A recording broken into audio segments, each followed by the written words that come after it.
How to fix cannot download apps from Play Store or download pending message solution. Hello everybody, welcome back to our channel. I'm Bimal from App Guide, and in today's guide video I will show you how you can actually download apps from Google Play Store and download pending message solution. But before we get started, if you are new to our channel, then make sure to leave a like and hit that subscribe button. And without any further ado, let's get started with today's video.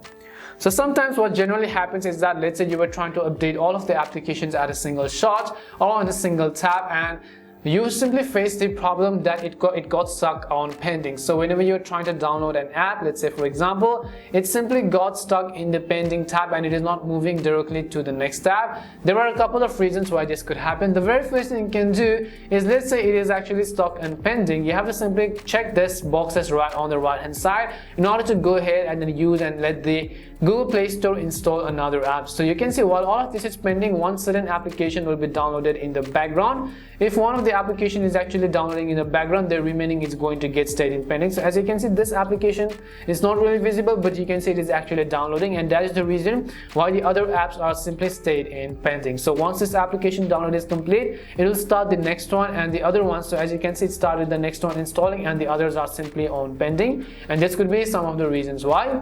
However, let's say that this is not the issue, then in that case what you could do is you could actually clear the cache and data of Play Store. So long press on it and then select App Info. As you select the eye icon and go to App Info page, you'll see this kind of interface. Tap on the storage usage button, and what you have to do is first of all clear the cache files, and you could also go ahead and simply clear the data of your Google Play Store. If this fixes the issue, then that is perfectly fine. If not, then tap on the two dots right on the top right hand side of the screen and then simply select the option which says Uninstall Updates. So what this will do is this will restore your Google Play Store to the factory default version when it came with your phone.